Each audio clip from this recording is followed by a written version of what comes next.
नमस्कार। आजको यस भिडियोमा यहाँलाई हार्दिक स्वागत छ। आजको भिडियोमा राजस्व व्यवस्थापन योजना प्रणाली RMIS को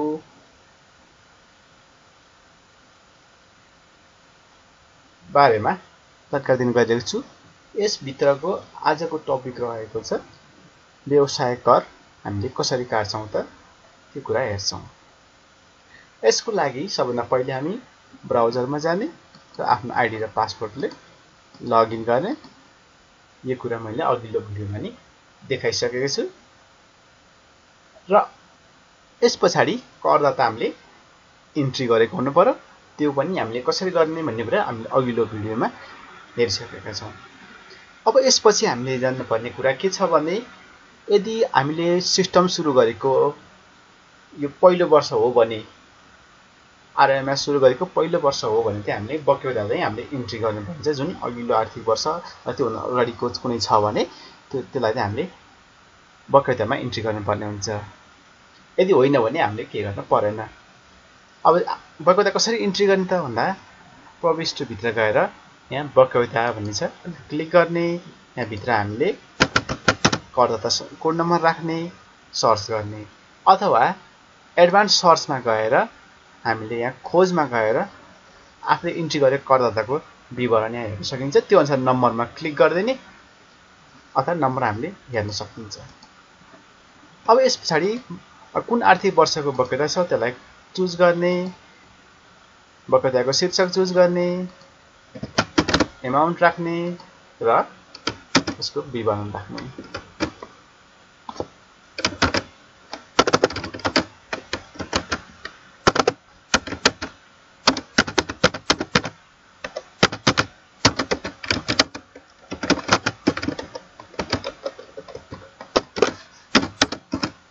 त्यसपछि यसलाई सेभ गर्ने।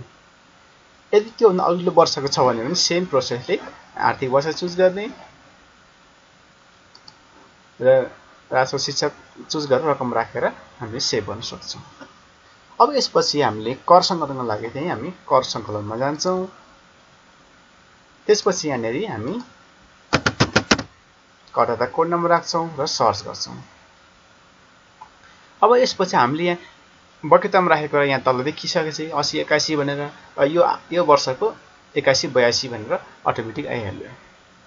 अब हामीले जुनलाई कर हामीले कलेक्सन गर्ने त्यसलाई हामी टिक लगाउँछौं। हामीले किनभने यो दुईटैको अघिल्लो बक्यौता पनि लिनु पर्यो र यो आर्थिक वर्षको नि लिनु पर्यो। यदि हामीले छुट अथवा जरिवाना राखेको छौं भने त्यो त अटोमेटिक यहाँ क्लिक गर्ने बित्तिकै देखिन्छ।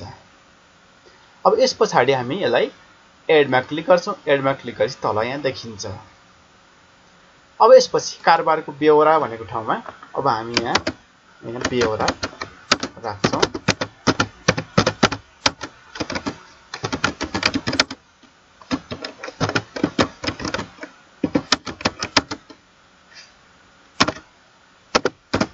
त्यसपछि प्राप्तिको विधि के हो त नगद, बैंक भाउचर वा बैंक चेक कुन हो त्यो अनुसार हामीले चुज गर्छौं।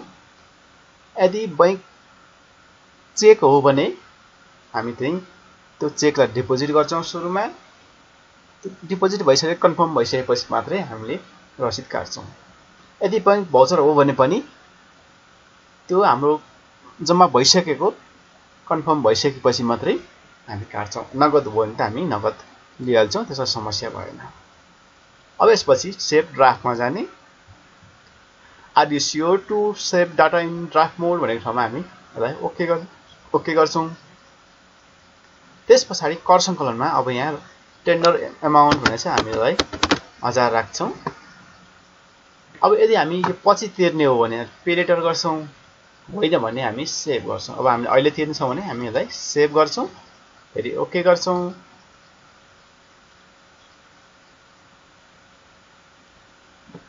यस पछाडि यो सेभ भइसक्यो। यो डेमोमा चाहिँ अटोमेटिक भाउचर देखिँदैन। अब भाउचर देखिएन भने के कसरी हेर्ने त? कहिले नदेखिन सक्छ। देखिएन भने चाहिँ हामी प्रतिवेदनमा गएर यहाँ मल्टिपल फारम नम्बर 101 मा गएर क्लिक गर्छौं र यहाँ खोज गर्छौं। खोज गरेपछि हामीले काटेको भाउचरहरू यहाँ देखिन्छ। जुन हामीले रसिद काटेका छौं त्यो चाहिँ यहाँ देखिन्छ। यसरी काटिसकेको हाम्रो रसिद चाहिँ यहाँ देखिन्छ। अब हामीले जुनलाई प्रिन्ट गर्नु पर्ने त्यसलाई हामीलाई डबल क्लिक गर्छौं। त्यसपछि यस्तो इन्टरफेस आउँछ। अब यसलाई हामी कन्ट्रोल ई गरेर प्रिन्ट गर्छौं र यसमा अब हामीले साइजहरु मिलाउनु पर्ने हुन्छ। यहाँ 2 पेज देखिरहेछ, यसलाई हामीले 1 पेजमा ल्याउनु पर्ने हुन्छ। त्यसको लागि यहाँ मोर सेटिङमा गएर यसलाई पेपर साइजलाई एफो गर्छौं। एफो गरेपछि केही हदसम्म मिल्छ। अब त्यसपछि यहाँ प्रिन्ट ब्याकग्राउन्ड टिक लाउँछौं र हेडर एन्ड फुटरलाई चाहिँ हटाउँछौं। यति गरेपछि चाहिँ हाम्रो रसिद चाहिँ एकदम सही फर्मेटमा आउँछ। अब यसलाई हामी प्रिन्ट गरेर हामी निकाल्छौं र यसमा सेवाग्राही प्रति र कार्यालय प्रति गरी दुईवटा आउँछ। हामीले कार्यालय प्रति हामी कार्यालयमा राख्छौं र सेवाग्राही प्रति चाहिँ सेवाग्राहीलाई दिन्छौं। हस् त, कस्तो लाग्यो आजको भिडियो? अर्को भिडियो फेरि हेर्न नभुल्नुहोला। धन्यवाद।